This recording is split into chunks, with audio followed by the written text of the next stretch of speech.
Well, it's finally here. The actual Exodus. The book is titled The Book of Exodus. And in our parsha, the Jewish people, they have spent 210 years in Egypt. And now it is time to leave. And it's very dramatic. And they leave with great fanfare. We have the final three of the plagues in our parsha. And after spending hundreds of years in Egypt, the nation coalesces together and exits with an outstretched arm. Today I want to focus on one of the angels of the Exodus.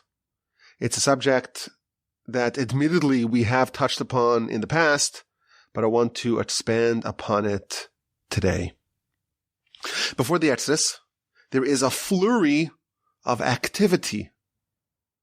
Moshe, of course, started his mission, and it took a while for it to pick up some momentum. The first time he reached out to Pharaoh, Pharaoh made the situation of the Jewish slaves even worse. Their situation exacerbated.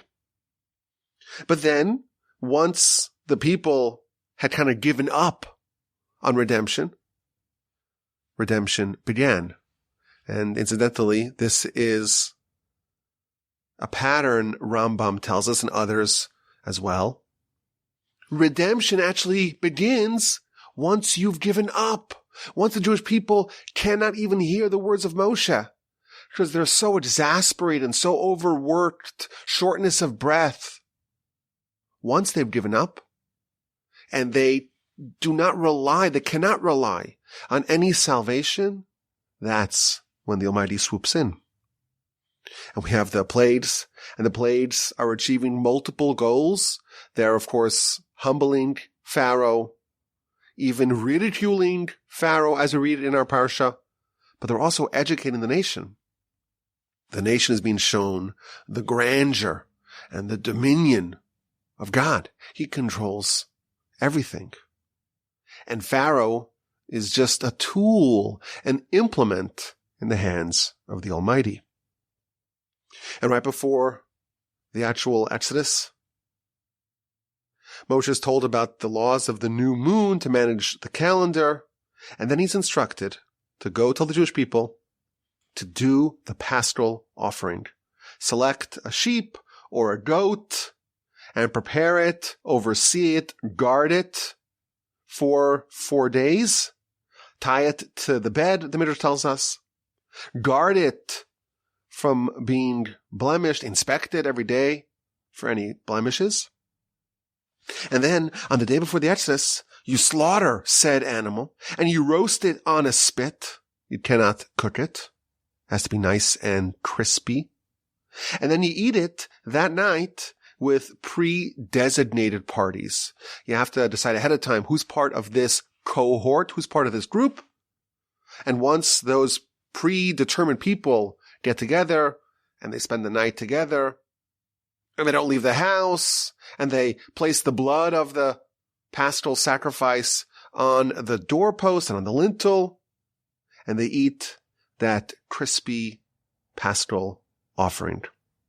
It is interesting, just as an aside, that for thousands of years, the Jewish people did the paschal offering every Pesach. Of course, the Seder that we celebrate on Pesach every year is supposed to be reminiscent of the feast that our ancestors had every Pesach in Jerusalem. And it was done almost the same way. There are some differences that we shall see, but it was done the same way. You get together with a group, with a cohort, and you get a sheep, and you slaughter it the day before Pesach, and you roast it. It's got to be roasted. It can't be cooked. It's got to be nice and crispy. And then you eat it that night, and you remember, you reminisce, and you try to relive the Exodus and tap into its wonderful energy and power. But that all happened before the Exodus. Also, the day before the Exodus, there was a mass circumcision. The first mitzvah that the Almighty gave to Abraham was the mitzvah of circumcision. And this mitzvah, of course, is a very powerful mitzvah. The Talmud tells us that it's equal to all the other mitzvos. And it really identifies Abraham and his descendants as being the people of the Almighty.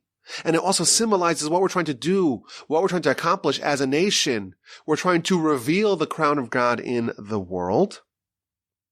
In Egypt, this practice waned. There were still some people who circumcised, most notably the Levites. They circumcised in Egypt, but the rest of the Jews were uncircumcised. And now it's time to fix that. The day before the Exodus, before they leave Egypt, there's national mass circumcision. And Rashi tells us something very fascinating and intriguing. This is to chapter 12, verse 6. You're supposed to guard and inspect and oversee the animal for 4 days. And Rashi notes that this instruction, this commandment to watch the animals that you're going to select for your cohort, watch it for a couple of days before the actual day of the Exodus, before you slaughter it. This is unique to the paschal sacrifice done in Egypt. For thousands of years, you would get your animal the day before Pesach. You can maybe bring it with you from your home. You can maybe purchase it in Jerusalem, but there's no requirement to acquire it 4 days prior. As long as you have the animal and it's been designated and you have your predetermined cohort, it can be used for the paschal sacrifice. But in Egypt, you had to select it and protect it and oversee it and guard it and inspect it for 4 days prior. What's the reason? So Rashi quotes the Midrash, and the Midrash says something very fascinating. The Jewish people were always designated to be in a foreign land and tormented and oppressed and enslaved. And then they're supposed to leave with great wealth amidst great miracles. That was already predetermined. That is what was promised to Abraham all the way back in Genesis chapter 15 in the covenant of the parts. And now the time was ripe for the redemption.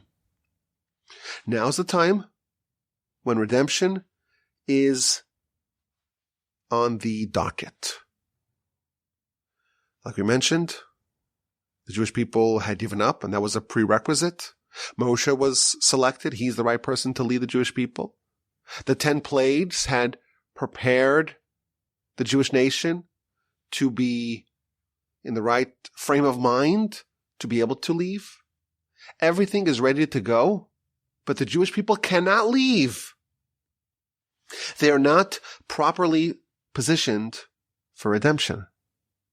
And the reason why is because they were spiritually naked, in the words of the prophet. They were naked. They were exposed. They were spiritually vulnerable. And the reason why is because they had no mitzvos. And absent mitzvos, they were not capable of being redeemed. If they don't have mitzvos, they have to stay in Egypt.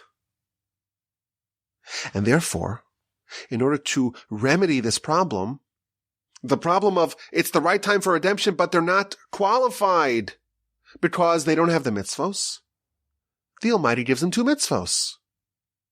2 mitzvos to occupy themselves with, the 2 bloods. The blood of the paschal offering, Dam Pesach, and the blood of the circumcision, Dam Mila. And thanks to these 2 mitzvahs, these 2 bloods, of course with the crisp, roasted paschal sacrifice, the Jewish people merited to leave Egypt. Moreover, they had to withdraw their hand from the idols. The sheep were deified in Egypt, and the Jewish people were idol worshippers like their Egyptian neighbors. They were immersed in idolatry. And therefore, for 4 days, they had to withdraw their hands, so to speak, from the idols. They had to guard and protect and oversee and inspect the sheep that were deified in Egypt for 4 days, with the foreknowledge that they're going to slaughter their erstwhile deities. And they're going to designate what they had previously worshipped as deities. They're going to designate that for a mitzvah for God. That's what Rashi tells us. There's a system for redemption. There are some preconditions for redemption. If you are spiritually naked, you're not a candidate to be redeemed.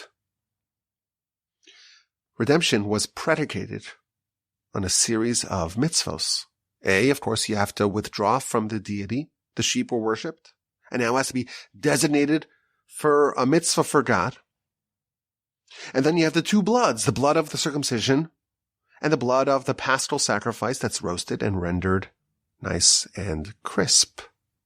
And it's got to be eaten indoors with a special blood smeared on the doorposts. And then God will come and pass over our homes and leave us elevated from the experience, leave us elevated from the redemption, but unscathed from the terror that he is going to unleash on Egypt. And therefore, for 4 days, you guard the Pesach, you prevent it from getting blemished, and you focus on these mitzvos, on the circumcision, and on the paschal sacrifice. The Exodus could not have happened absent these two mitzvos. Yes, it's the time to be redeemed. They're destined to be redeemed. But in order for redemption to happen, you have to be occupied with mitzvos. And the Almighty gave him mitzvos, the bloods, the blood of the Passover sheep, and the blood of the circumcision.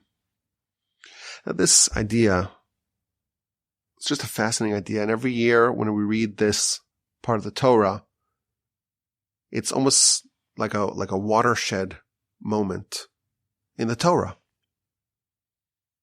The Exodus is kind of the beginning of the founding of our people. We were servants to Pharaoh in Egypt. And now we're going to leave. And we're going to become servants to God. And very, very quickly, we're going to be very starkly differentiated from our Egyptian overlords. We're going to see them at the splitting of the sea be crashed down by the waves and destroyed. And then very quickly, the nation transitions into this lofty supernatural state. We're going to be eating manna, magical, angelic food, drinking water from a rock. How cool is that? Enshrouded, surrounded by these clouds of glory and the pillar of fire at night. And we're going to have Moshe in our midst. And we're very quickly going to arrive at Sinai, but first we're going to have a war with Amalek that's going to be waged on a spiritual level, in a spiritual dimension. We have a nation here that needs to separate themselves from idols. Meaning that even after a whole year of the plagues, the nation still has some sort of affinity, some sort of association with idols. And we have to kind of remove that. We have to separate ourselves from that. We have to sever our ties with our previous deities. And then we have these mitzvahs, the bloods, the two bloods, the blood of the sacrifice, the blood of the circumcision. And with this, we're qualified. We're qualified to embark upon this incredible journey that's going to reach its apotheosis, of course, at Sinai. This is where it all starts. It could not have happened absent these two mitzvos. So in effect, what's happening with these mitzvos is they are allowing, they are facilitating, they are enabling everything else that comes subsequently to happen. And thus, these ceremonies, these rituals, of course we don't call mitzvahs rituals, but these processes that they're doing must be very significant. They must be very powerful, because these are the tailor-made mitzvos to enable everything that will ensue. And it doesn't seem to be something so immediately evident what is so special about them. Every mitzvah, of course, is special. Study of the Torah, of course. We're obsessed with Torah study. We're actually going to read about the tefillin later on in our parsha, the mezuzah. But there's a lot of mitzvos that you would imagine would be candidates to prime us, to enable us to have the Exodus. Yet the Torah tells us very specifically there are conditions for redemption. What are the conditions that must be met? The bloods of the circumcision and the blood of the crispy paschal sacrifice. What is the deeper meaning behind this? Now, as I mentioned, this is a subject that we've spoken about in the past. 2 years ago, we spoke about how these mitzvos are all about self-sacrifice. When you circumcise, it's almost like the closest thing that you can get to actual self-sacrifice. Of course, the idea of severing yourself from your deity, obviously that's a precondition for the Exodus. But we talked about a couple of years ago how with these 2 mitzvos, the Jewish people demonstrated that the ember of Abraham is still strong within them. And the only way the Exodus could have happened is if the nation they demonstrated that the qualities of Abraham, the kernel of Abraham, still reigns within them. That's an idea that we shared in the past. Today, I want to share a few more angles to this question. Let's begin. We'll start off with something nice and neat, courtesy of the Kli Yakar. I found this to be very interesting. When Moshe, at the beginning of the parsha, chapter 10, verse 10, Moshe went to Pharaoh and said to him, "Let us go." And Pharaoh says, "It's a terrible idea. Don't you see that this force is opposite you? There is this blood star that's in your way. And when you leave, it's not going to end well for you because you're going to be slaughtered." Now, Rashi already addresses this by saying that when Pharaoh and his stargazers and his fortune tellers and his clairvoyant future seers, when they saw this star, they thought it meant that the Jewish people are all going to be slaughtered if they leave. And Moshe used this as a way to get out of the nation being destroyed with the golden calf. But the Kli Yakar says something very similar but different. He says that this force that Pharaoh and his necromancers and gurus saw, it's the force of what's called Madim, which is Mars, which is a certain astrological sign that indicates something red and something bloody. And the Talmud tells us that the influence of this sign, someone who is born under the influence of this sign, they are going to be a bloodshedder. But they get to choose what manner of bloodshed they will operate in. What type of bloodshed will they engage in? They could be either a butcher or a mohel or a ritual circumciser, or they could be a thief and a murderer. Some people, they have this love of violence. They love it. And that's because they're born like that. Some people are like that. For me, I have a very hard time with blood. If they ever take even a small vial of blood, I kind of feel faint.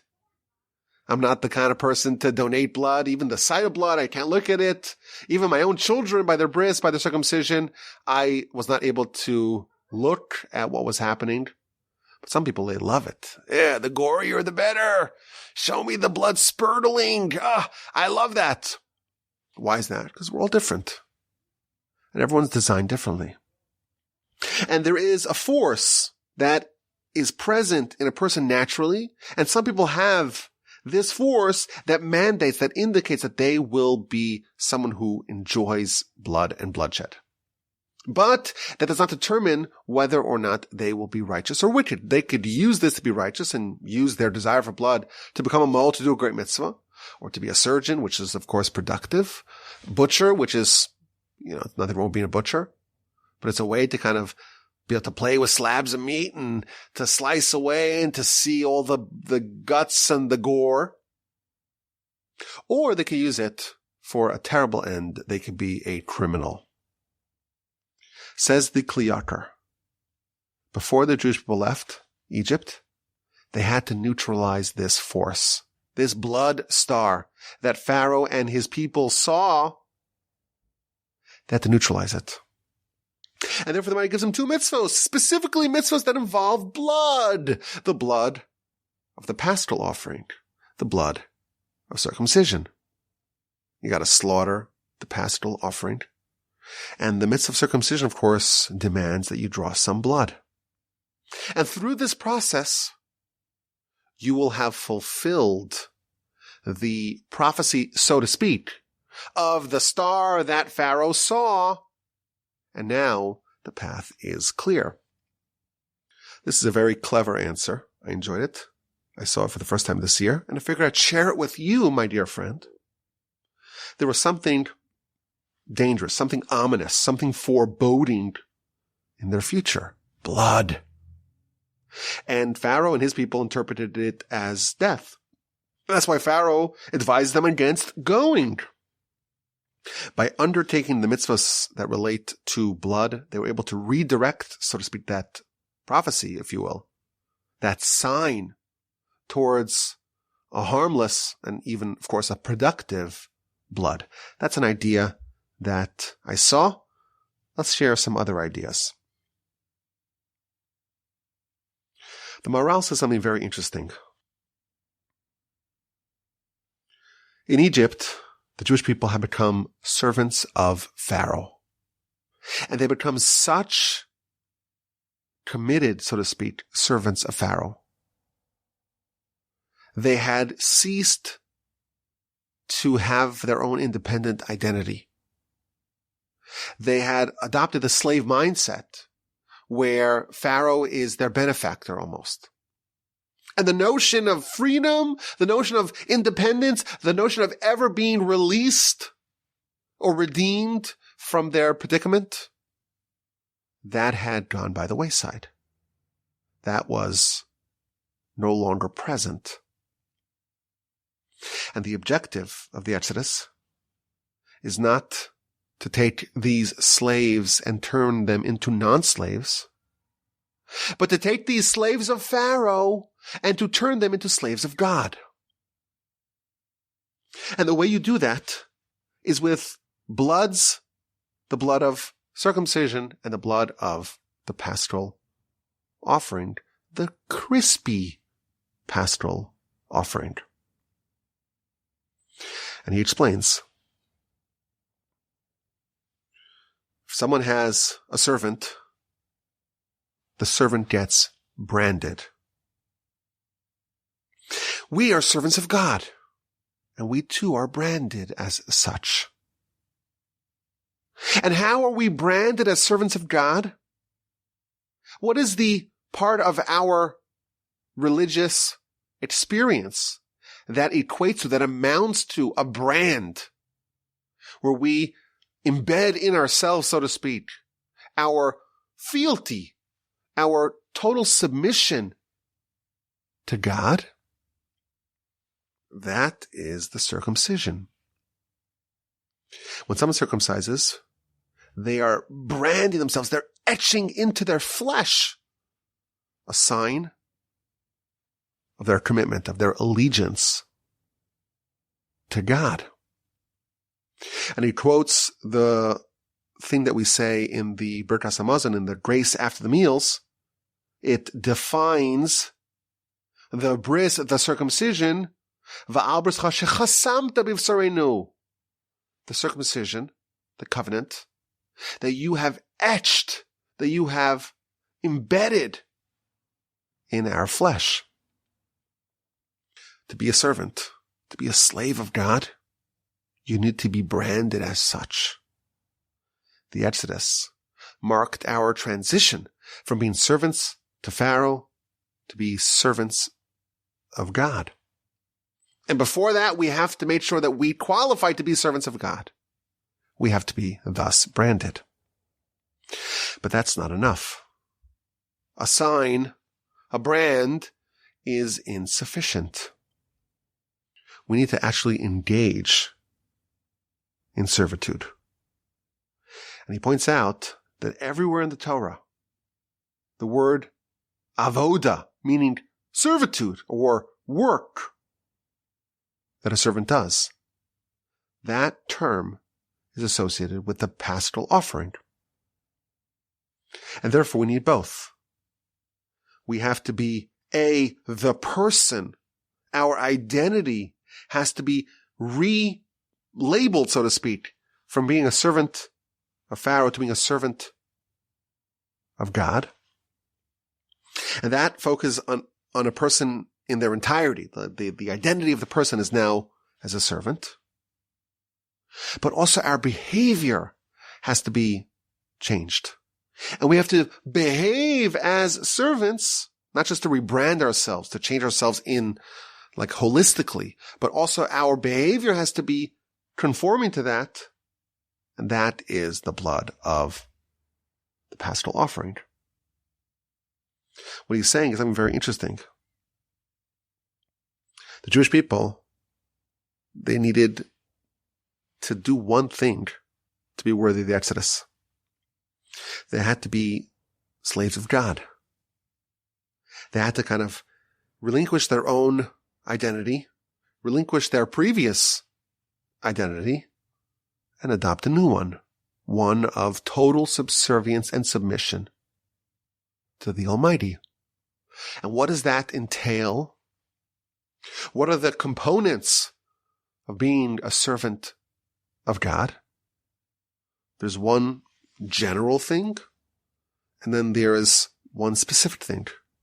The general thing is your identity, who you are. And the second part is, what do you do? Who you are, that was changed from being a servant of Pharaoh to being a servant of God via the circumcision, via the blood of the circumcision. And what you do, how you operate, how you behave, that was changed with the paschal offering. You are submitted to the Almighty in your behavior. A very interesting idea that the Maharal tells us. This is the initiation of the relationship that we have with our Creator. What makes us the Jewish nation? What are the characteristics of the Jewish nation? What do we stand for? Maharal gives us a definition. We are servants of God, even slaves of God. Our identity is that. Our behavior is that. Of course, this is in an ideal sense. When we were founded, what was the initiation? The initiation was servants of God, thus branded, who behave in a way that's conforming to that. Those two are necessary for the Exodus. And there's no way for us to undo that. This is who we are. This is what our nation is. This, I think, gives more insight to the challenge of the Exodus. We know that 80% of the Jews didn't make it. Why didn't they make it? Why did they want to stay in Egypt?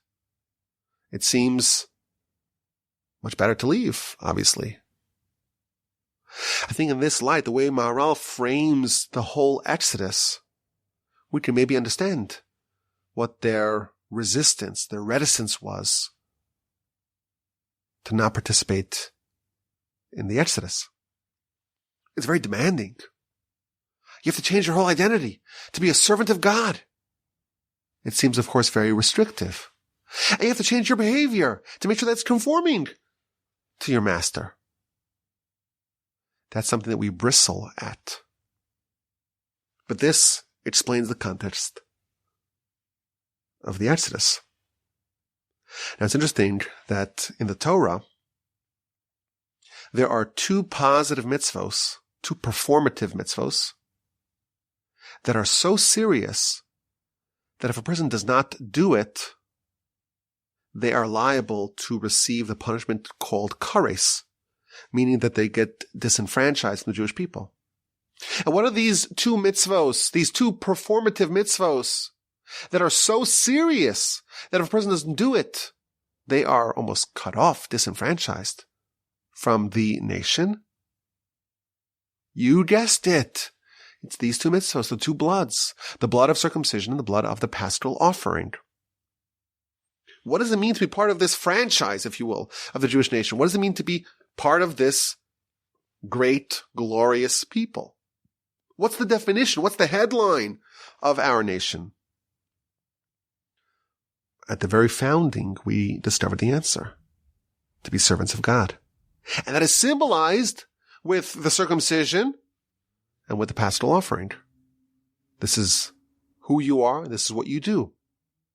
And that's if a person says, I'm not interested in these two mitzvos. I don't want to circumcise. I don't want to participate in the paschal offering. Okay. You're opting out of the essence of this nation. And thus you are cutting yourself off from this people. It's also interesting that these two mitzvos are the ones that are almost universally observed. Everyone has a Pesach Seder. Everyone, not everyone obviously, but it's common. Even people that don't observe Torah, the laws, Shabbos, study Torah, even people that are very distant from observance of Torah law, these two, they cling to. And they may have a hard time explaining to you why these two are so important. But we know the answer. These two, that's where it all started. This is where the whole experiment of our nation began. And even though they don't understand it, there's something within them that's not willing to relinquish that, not willing to forego that, not willing to forfeit these headline mitzvos, these mitzvos that symbolize really what it's all about. A fascinating definition of the Exodus, what it's supposed to do to us, and also it puts our religion in this wonderful, neat context. What it is, who we are, and what we're trying to do. And before the Exodus, before we can transition from being a nation that was subjected to Pharaoh to being the servants of God, we have to do these two things. That's the second idea on this. We'll get to it maybe in a little bit of a different angle in a little bit. I want to share two more ideas about this principle, the bloods and the crisp. The blood of the circumcision and the blood of the paschal offering that you must make really nice and crisp. My grandfather, blessed memory, quoted the Talmud. The Talmud tells us that the world of God does not operate the way the world that we inhabit operates. In our world, if you have an empty vessel, you can fill that vessel. If you have a full vessel, well, it's been filled. There's no room to put anything else in it. If you have a glass of water, it's full of water. Can't add anything else. If you add anything else, it spills out. Says the Talmud, the Almighty, it's the opposite. If it's empty, you cannot fill it. If it's full, now there's room to fill it. And what does this mean? What this is telling us is that the way spirituality is absorbed, it's the exact opposite of how physicality and materialism gets absorbed. If someone is spiritually empty. They have no mitzvos, no Torah. They're not at all living as a soul. And then you say, I have this wonderful mitzvah. I have this incredible insight. I read this wonderful piece of Talmud yesterday. I saw something so eye-opening, so engaging, so interesting, so earth-shattering. And you want to share that with someone who's spiritually empty. It just won't land. It just won't land. Because with spirituality, only a full vessel can be a receptacle for spiritual greatness. Someone that's empty. Someone that's not replete to some degree with already an appreciation for spiritual matters. They are not great candidates for spiritual insights.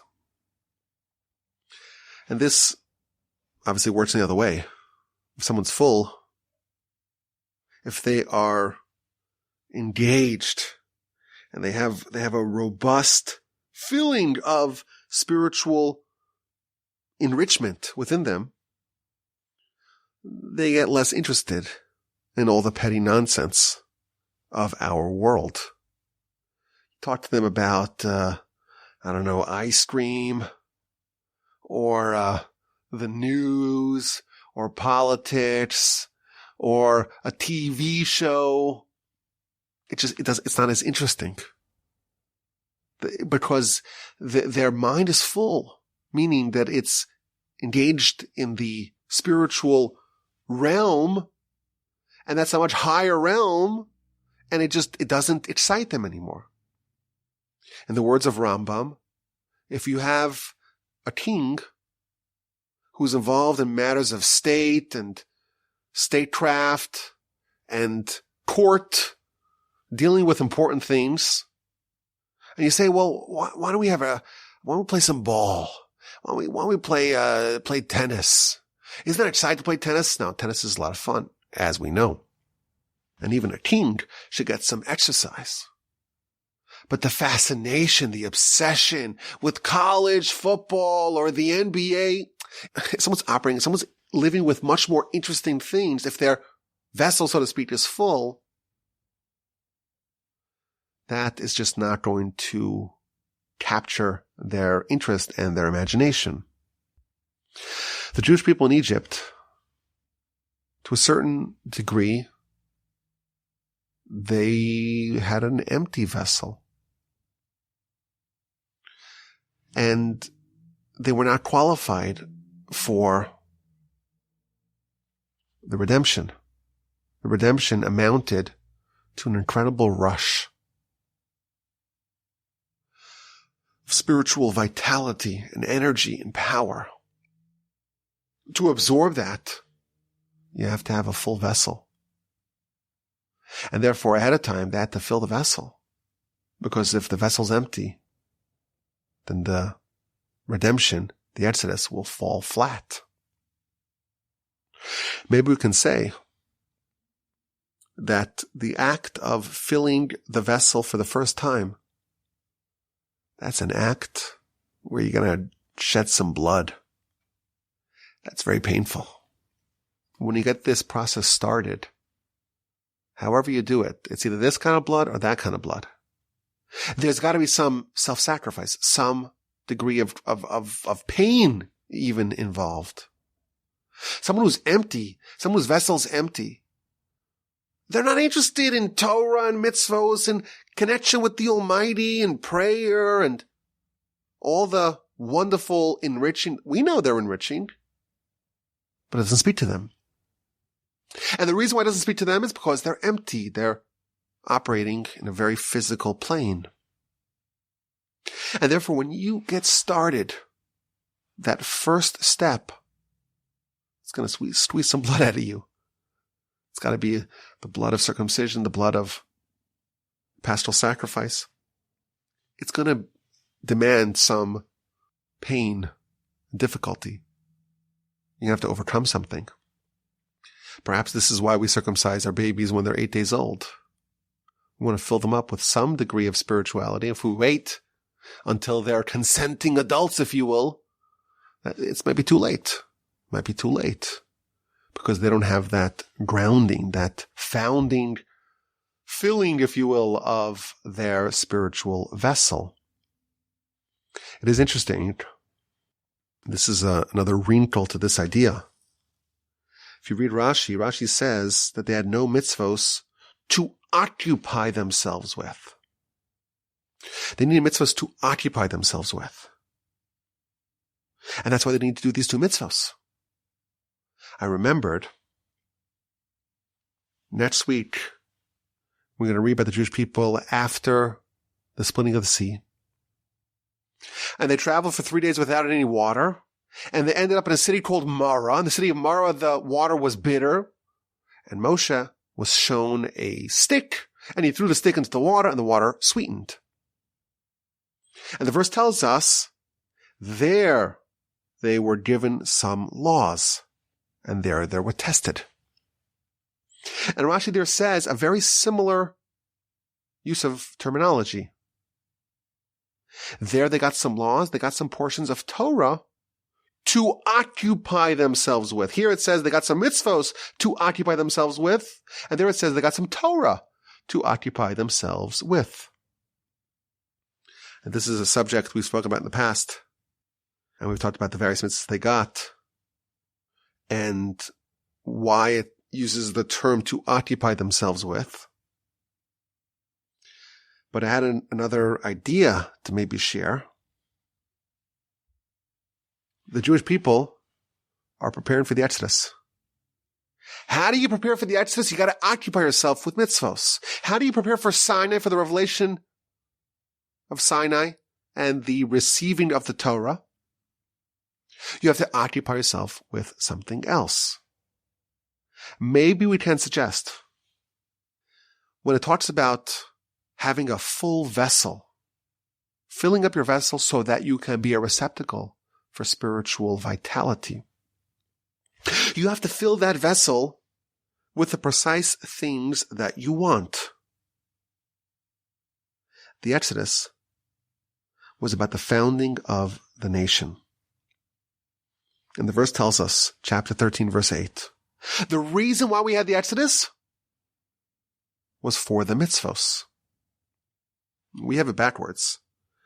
When we celebrate Pesach, and we have the matzah, we have the maror, we have the whole ceremony, we think that we are remembering, reenacting the Exodus.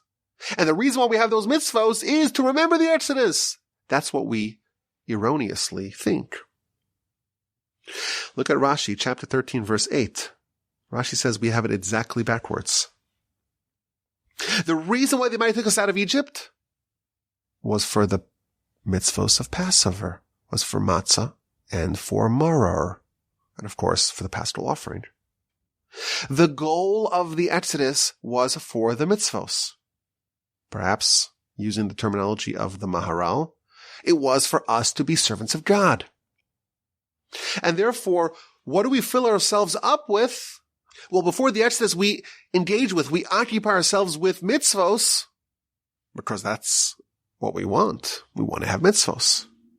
And before Sinai, we occupy ourselves with Torah, because that is what we want at that time. When you want something from God, you first make it your pastime. You first fill yourself up to the best of your ability. Fill up that vessel with what you want.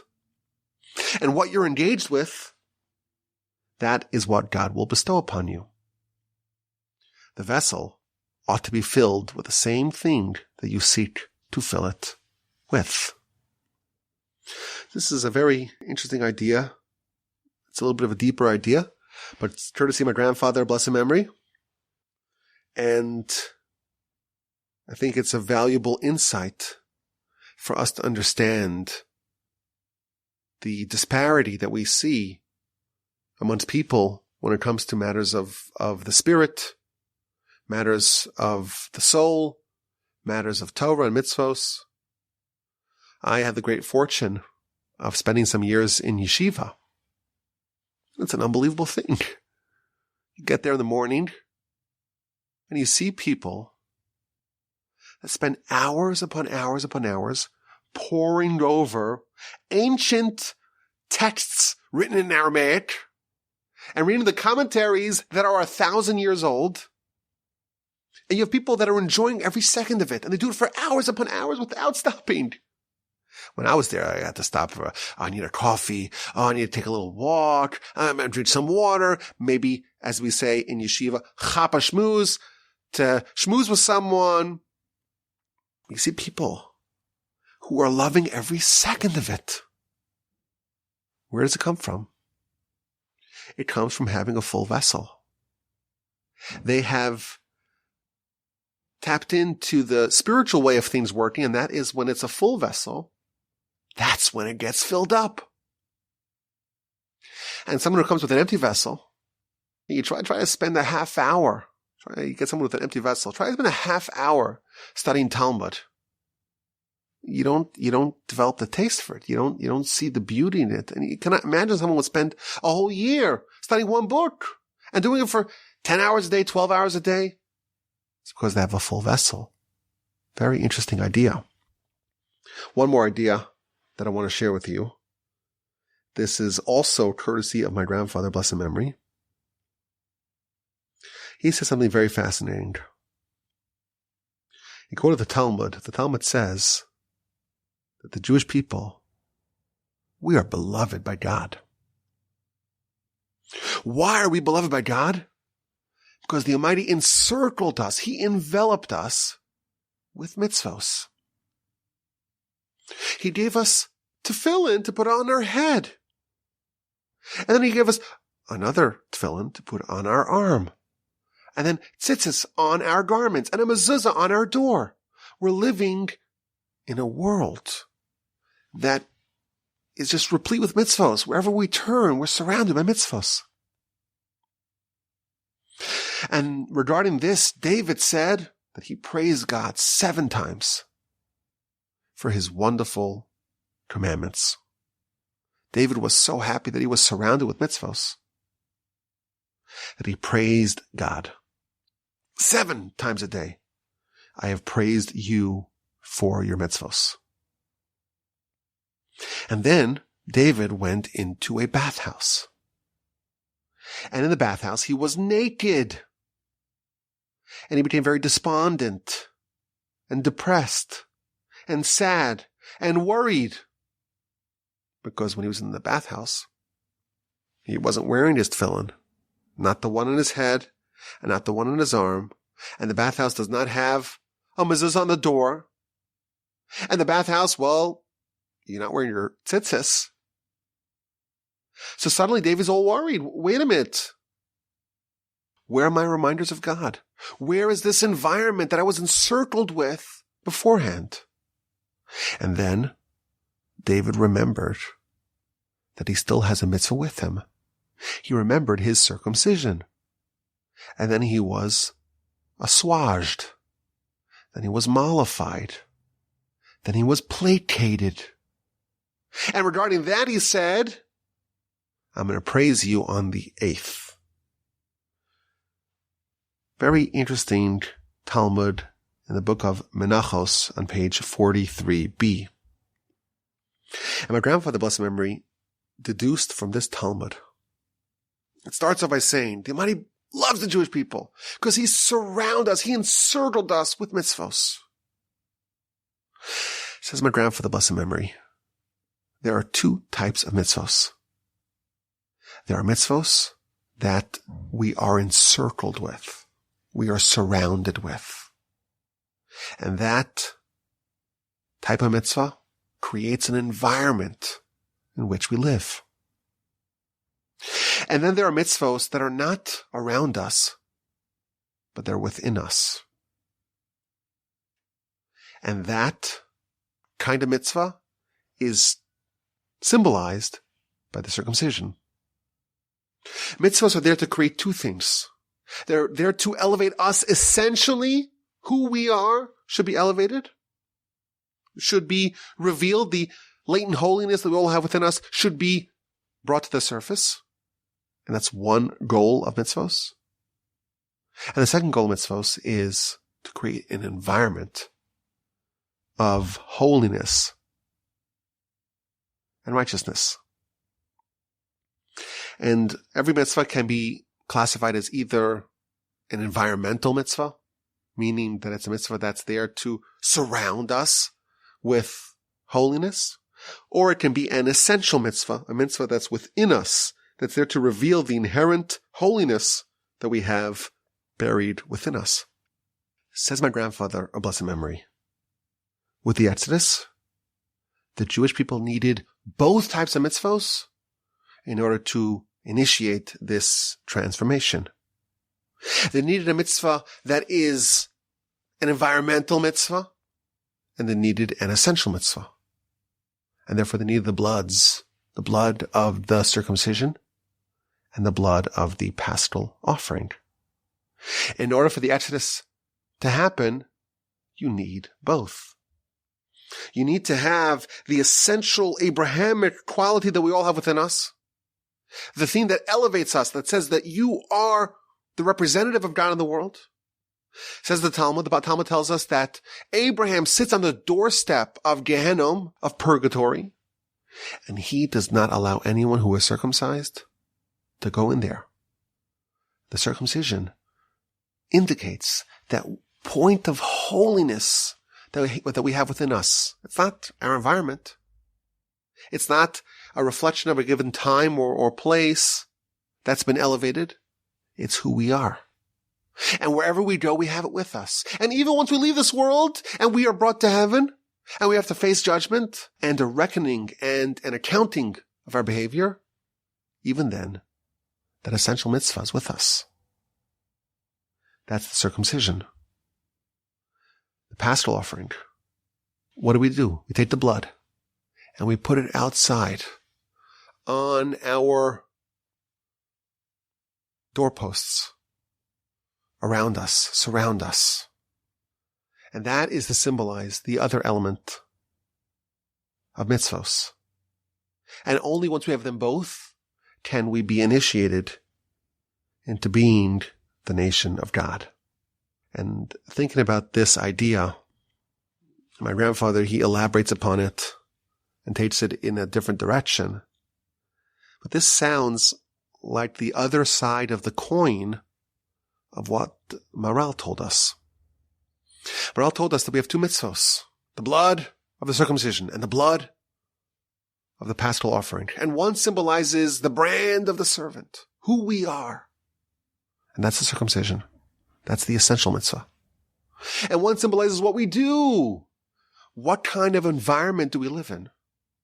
And that is symbolized by the paschal offering. So these are two ways to say the same idea.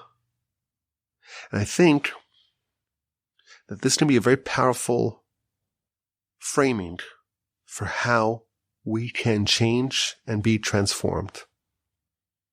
If you want to change, you have to follow this pattern. There is who you are. There's your identity. And of course, the Jew's identity ought to be that of a servant of God. This is who we are. And we take that and we brand ourselves. And there's a second part. And that is, what do I do? In what kind of environment do I live? And of course, ideally, the Jew should say, well, I'm a servant of God. And I live in an environment that matches, that is congruent with that ideal.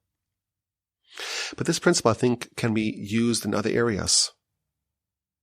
If you want to change, if you want to improve in any area, just as the Jewish people when they left Egypt, and they began this journey, this odyssey, this march of this great nation, they had to do two things on two different planes. Who you are essentially, and what you do, what's your behavior, what's your brand, what's your identity, and what are the things that you do?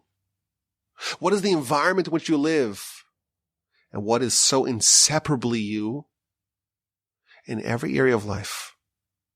if we want to improve, we have to factor in these two components. The Gaon of Vilna said that if you want to improve any character, any behavior, the way you do it is you first change your assumed identity. You first say, I'm not this person. When we are stuck in a habit, the things that we do, and we can't seem to kick that habit. This is who I am. Those words are really dangerous because they convey the message that this is my identity. And if that's your identity, then it's very hard to change that. The way you start a change is first by changing your identity. This is not who I am. I'm a different person. Yes, in the past, I was maybe a different person. I was someone who gets angry, who's impatient, who's not hospitable and kind or friendly. I'm a person who's speechless, showing around, does this, that, or the other. But today I'm a new person. You change your identity. And once you change your identity, the next mission is to change your behavior. But both of them are indispensable for any grand transformation. You need to have both. Two bloods. The blood of the circumcision and the blood of the paschal offering. We like to end the Parsha podcast with a question. We are of the belief that when you ask questions, you get sharper, you get more intelligent. It's portals to wisdom. And we also know that when it comes to Torah, Torah raises your intelligence. It raises your IQ. So we have one idea. Maybe there were a few ideas in this edition of the Parsha podcast, but we like to also end off with a question. Here's the question. Chapter 11, verse 2, the verse tells us that the Almighty tells Moshe, go tell the Jewish people, and they should ask from their fellow, from their friends, the men from their friends, and the women from their friends, silver and gold vessels. God promised Abraham, when your children leave Egypt, they'll leave with great wealth. Well, now they're about to leave, and they are impoverished. How are they going to get this great wealth? Here's the solution. Go ask from your Egyptian neighbors. Hey, can I borrow your special stuff, your gold watch and your special cloths and garments and jewelry? And the Almighty will make the charm of the Jews so irresistible. They'll have such appeal in the eyes of their Egyptian neighbors that they will just give them whatever they ask for. That's the plan.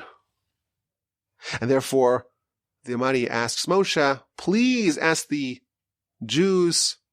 He's pleading with him. I want to keep my word to Abraham. And they should ask from their fellow, from their friends, from their Egyptian friends and neighbors. They should ask for gold and silver vessels. And a lot of the commentaries are bothered by the use of term, re'ehu, their friend. Jewish people were enslaved in Egypt. They were enslaved, and they were punished, and they were oppressed, and they were marginalized severely by the Egyptians. How can the Torah say, how can the Almighty tell Moshe, instruct the Jews to ask from their friends, the men from the men friends, from their Egyptian peers, and the women from their friends? How can sworn enemies be described as friends? So in the rebroadcast podcast, I believe I said from the Netziv says that during the plague of darkness, during the latter part of the plague of darkness, the Egyptians were immobilized. How did they eat? Well, they ate because their Jewish neighbors came and fed them. And that resulted in the building of a rapport, a friendship between the Jews and their Egyptian neighbors. And that's how they can be described as friends, which It's a fascinating idea, and it makes you wonder why they had to be friends at the end of this. I wonder, just thinking about this now, maybe this would make the experience of the Exodus a little bittersweet for the Jewish people if they just became friends now after decades and centuries of suffering under the thumbs of their Egyptian overlords. Now they're friends, and now they have to leave, and they have to witness the downfall of their newfound friends. But that's the Netziv. I saw this year for the first time. I saw an idea from the Gaon of Vilna. He says that when the verse tells us, chapter 11, verse 2, that the Almighty tells Moshe, go tell the Jewish people that they should ask from their fellows, they should borrow from their fellows gold and silver vessels. That's not referring to the Egyptians. Don't ask from the Egyptians. They should ask from each other. And the idea behind that is they should create a spirit of benevolence and generosity in the air. Go ask your fellow Jewish brethren, your friends, your brothers, your sisters. Ask them to borrow some gold and some silver. And that will create an environment of generosity. And that will eventually spill over that the Egyptians as well will be generous. What an idea. The idea, of course, is very novel interpretation of the verse. But to me, the most remarkable part of this is that if someone does something righteous, good, hospitable, generous, it creates this domino effect. It pays it forward, so to speak, because someone else will be inspired, even if they can't trace where the origin of that is. If you live in an environment of generosity and kindness and goodness and benevolence, if someone else is generous to someone else, you won't even know why, but that will affect you who are in their environs to be generous as well. And therefore the Almighty tells Moshe, go tell the Jewish people to borrow amongst each other gold and silver vessels. And that will create a feeling of camaraderie and brotherhood and goodness and benevolence that will spill over to the Egyptians. And the Egyptians will want to get a slice of the action, and they will want to give to the Jewish people because of this spirit of generosity that's in the air. And that's why they give the Jewish people gold and silver. And that's how you will clean house when you leave. What a fascinating and wonderful insight to end this edition of the Parsha Podcast. I hope you enjoy this. It was a delight to record this. It wasn't as pleasurable, I must admit, to prepare for it. But that's my problem, not yours. Hope you enjoyed it. Have a fantastic rest of your day. A splendid and terrific rest of your week. And an incredible, inspirational, elevational, marvelous Shabbos upcoming. Rabbi Wolbe at gmail.com. And please, God, with help of the Almighty, we will talk again next week.